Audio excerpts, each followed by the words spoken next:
Hello everybody, it's me and welcome to my video. It has been about a week or two. I don't know if I'm going to post as often, but I'm going to try my best to, when I do post, it's going to be some good content. So here we are. I thought I'd give you an altar tour. It was actually suggested by one of my lovely subscribers. I don't know if they're comfortable with me giving them a shout out or anything, but if they want me to, just say it in the comment below and I'll pin your comment. Let's get started, I guess. I'll show you the outskirts, the perimeter of my lovely little altar, and then I will get down and deep into all the other things. And I also have this light over here, just because it's nearing the winter, and winter equals not the best lighting. So I guess we just kind of have to make do with what we got. Enough of me rambling, let's get into it. As you can see, we have a lovely giant tapestry.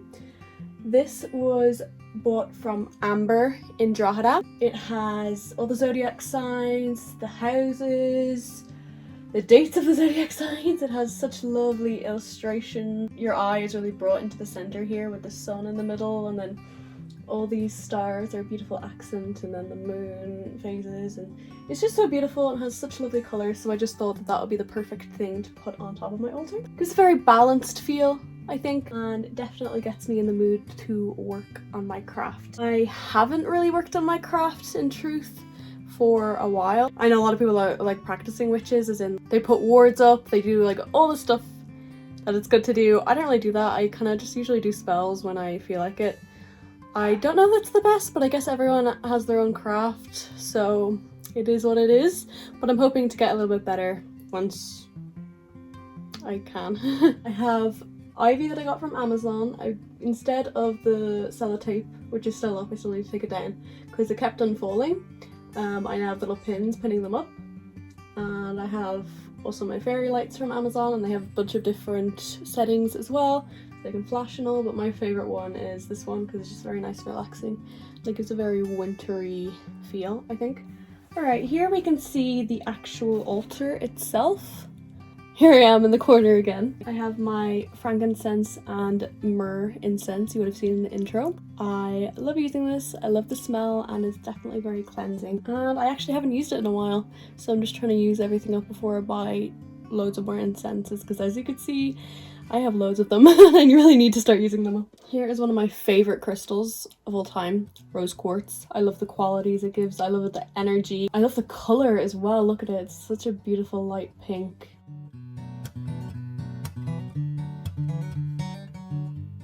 I used to go to the beach a lot during the summer, so I have a lot of shells and beach rocks. That is why, you know, there's just a bunch of inexplicable crystals lying on my altar. This is a shell. I thought it was nice because it was big, but a lot of the detail has rubbed off it. But you know, it has a nice feel, it has a nice refreshing feel, so I decided to put it on my altar because, you know, why not? This I think is from a river, I can't really remember, but I do know that I use rocks sometimes to cleanse, because you can cleanse in many different ways. You can incense cleanse, smoke cleanse, I was about to say air cleanse.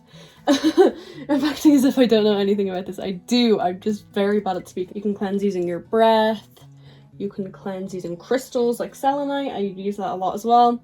But I like a lot of the time to use sound cleansing, so I just kind of bang the rocks together and I think that works. And then also salt cleansing as well, but I don't really do that much. I'm just going to show you the random rocks that I've got that aren't exactly crystals, but aren't, I don't know, they're special. I hope that's focused.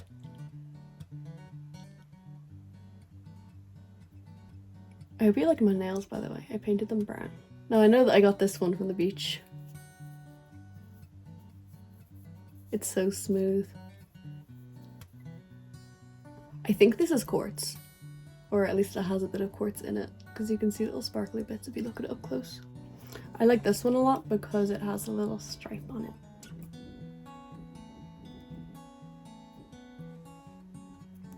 I honestly can't tell if it's focusing or not. This one looks a bit like a tooth. So that should be all of my sea rocks. I do have some shells. I have this one, which is very beautiful, but it's broken, as you can see. I wonder if I can hear the sea from it. apparently not. And this is the last shell. I hope to collect more because they're beautiful.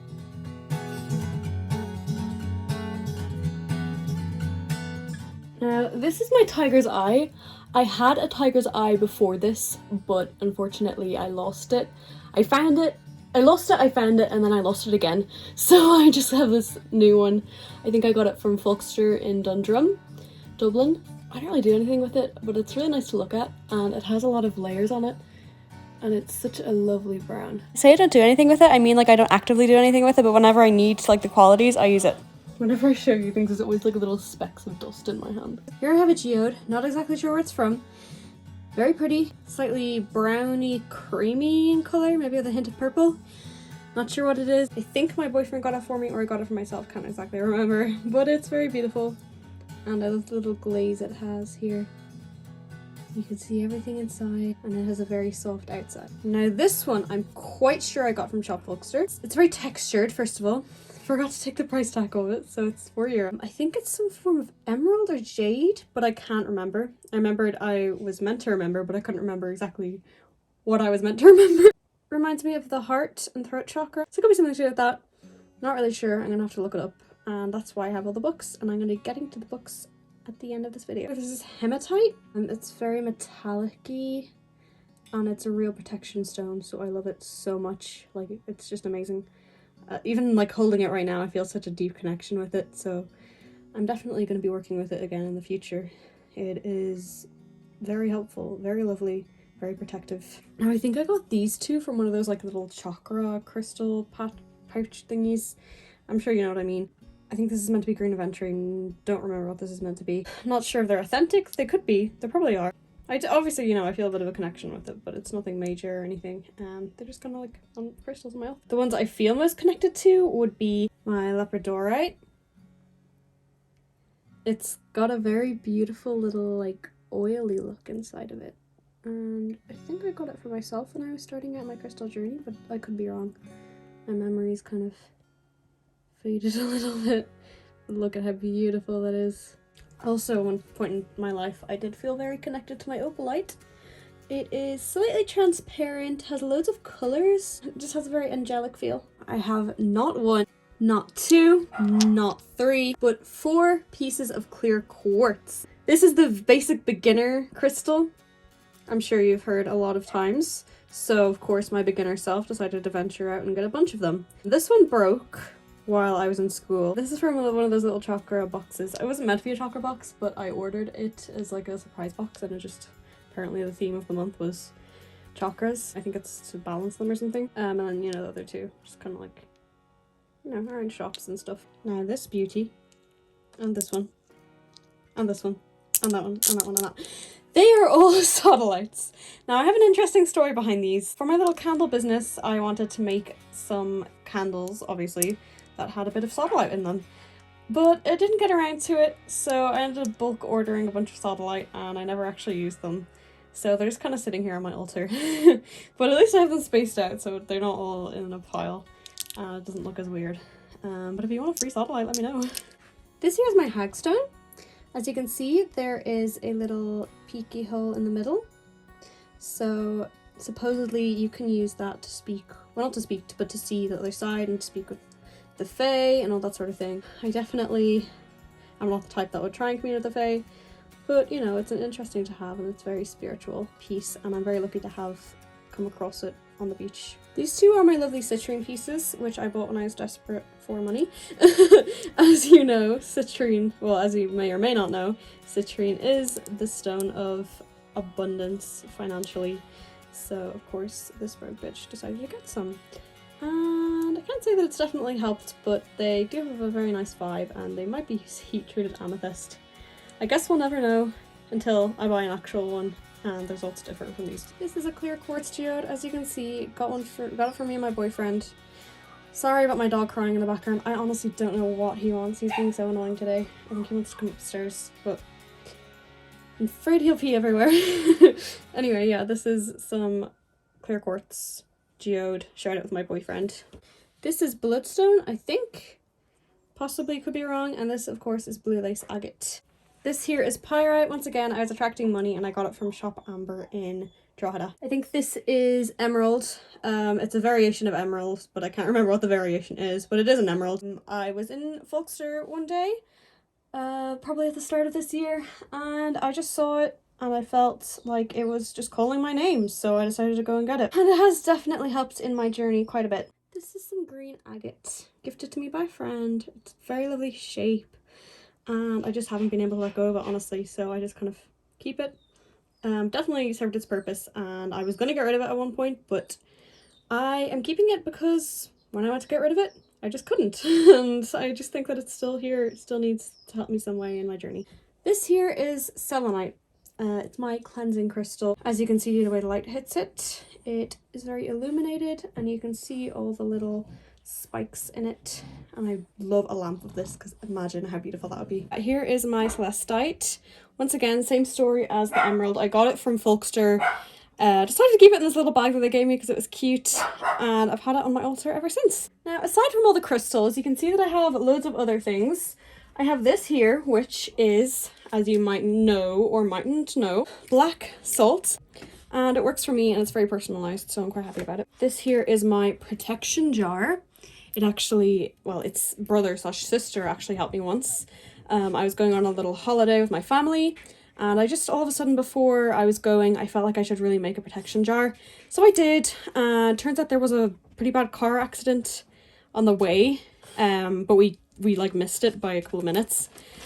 So that was, you know, the protection jar working. And then when it had worked, when we arrived at the destination, it fell out of my pocket out of a, I don't know, there wasn't even a hole in my pocket, but it fell out of my pocket and it broke. So I just kind of took that as a sign that, hey, it definitely worked. I keep it in this little egg cup. I used to worship deities, but I didn't really do it anymore. And that was one of my little offering thingies. As you know, a lot of witches like to have the elements on their altar. So air, fire, water, and earth. Water is in there, in case you're wondering what I'm pointing at. I have this ivy. I got it from one of the local parks.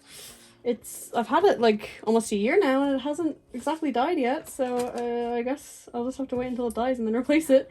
I think this, I forgot what its name was. I think it's called Gypsophilia or something. Well, they're kind of growing around the sides of the country roads in Ireland, so I picked some, dried them. Don't know if I did a very good job, but I did that, and I just kind of keep it on my altar now. I have a little chakra candle, and of course I have another candle holder, and of course I have my candles. I got this little crystal tree from my dad. He randomly gave it to me, and I was very grateful for it, and I still am very grateful for it. It has the crystals associated with the chakras.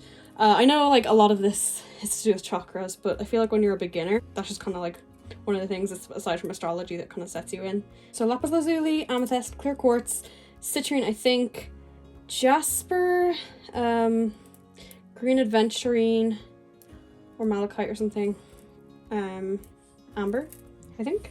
I could be wrong on some of those, but that's just my guesses. I have a couple of books underneath. Let me just go get them. A couple of books on gemstones. The one you saw in my intro is actually on my bookshelf, but I took it anyway. It's everyday magic. It just shows a couple of spells and a couple of basic, you know, rules and stuff like that. This here is my crystal book. It's very modern. It's got a very modern look.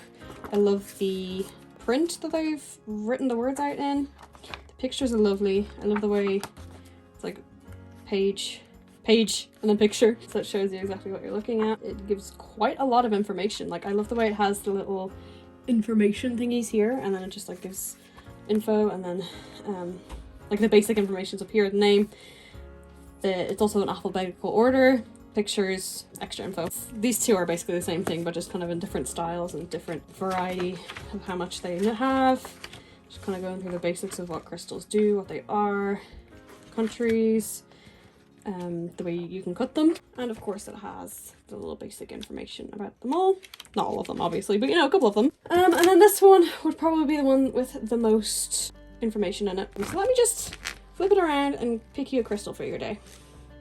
Hematite. So that would be this one. So maybe try and work on protecting yourself today.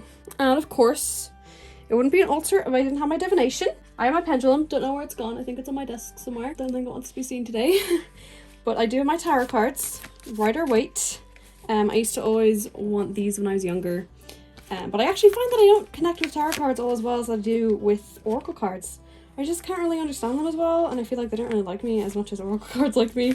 Maybe they're just telling the truth, but I find that the oracle card messages are a lot sweeter and accurate. Maybe that's just me wanting to hear what I want to hear. Here I have my angel answer cards when I don't want to use my pendulum. They're just tarot cards, kind of like similar to a pendulum, the answers. I don't know why some of them are flipped different ways, but as you can see, they just have different answers. Some of them just straight up say no, some of them say straight up yes, forgiveness, trust. I said that in a really weird way. Let me just try and fix them up. Yeah, they just kind of give answers or little pieces of advice depending on what you're asking. So on the back we've got it's up to you. Here is the one that I kind of connected to most. It has an interesting story.